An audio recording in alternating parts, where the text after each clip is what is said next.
আজকের এই ভিডিওটাতে বিনোদন, ইমোশন, আবেগ এবং উদার ভালোবাসা সব কিছুকে মিলেই এই ভিডিওটা ক্রিয়েট করা। ফার্স্ট টাইম রিকোয়েস্ট করব ভিডিওটা স্কিপ করবেন।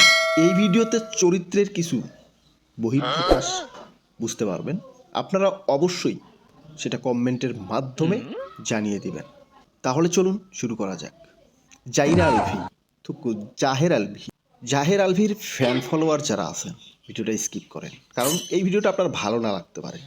আজকের ভিডিওতে আমি বলবই, আপনি যতই মন খারাপ করেন আর যতই কিছু করেন না কেন, কোনো কাজ হবে না। আমি বলতে আসছি বলবই। শালা চরিত্র এতটা খারাপ, মানে আমি কিন্তু এর আগে কখনো আন্দাজ করতে পারিনি। শালা তোর একটা বাচ্চা, একটা সংসার ছিল সেইখানে, তোর যদি এতই প্রয়োজন তুই বিয়ে করতি তাহলে তো সমস্যা ছিল না। আমার মনে হয় এরেও খায়া দিছে এরে খায়া দিছে। আর চরিত্র এর মতোই পবিত্র। হালাই কয়জনের মুখ বন্ধ। জাহেল আলভি, এরপরে দেখেন এই শয়তান বেটাটার জন্য ভিডিও না করে পারলাম না। আসলে সব কথা তো স্ট্যাটাসে লেখা যায় না। সে অ্যাক্টিং করে ভিডিওতে কি বলতেছে, লাইভ করছে নাকি শুনছি, সে কি বলছে যে বাইরের লোক ট্রিগার করছে দেখে আমার সংসারে অশান্তি হয়েছে, আমার বউটা সুইসাইড করছে। ভালো করে ট্রিগার করতে পারলে আপনার ডিভোর্স হয়ে যেত, অ্যাটলিস্ট মহিলাটা বাঁচতো আর আপনার বাচ্চাটা মাহারা হতো না। কেন ভুলে গেছেন? আমার হাজব্যান্ডের ডিরেকশনে দুই বউ বয়রা নাটকে যখন আপনি শুটিং সেটে আসলেন সকালবেলা, আপনার রক্ষিতা তিথিকে নিয়ে সকালবেলা একসাথে গাড়ি করে আসলেন, এসে কারোর সাথে হাই হ্যালো নেই, ব্রেকফাস্ট করা নেই, একটা রুম লক করে ফেললেন। রুম লক করে আপনার রুমের সামনে প্রোডাকশন বয় খাবার নিয়ে দাঁড়ায় থাকলো, আপনার রুম খুললেন না কেন? ভাইয়া কি করতেছিলেন? ये माने दाल में कुछ काला है। এরপরে দেখেন হেতি আবার কি কয়।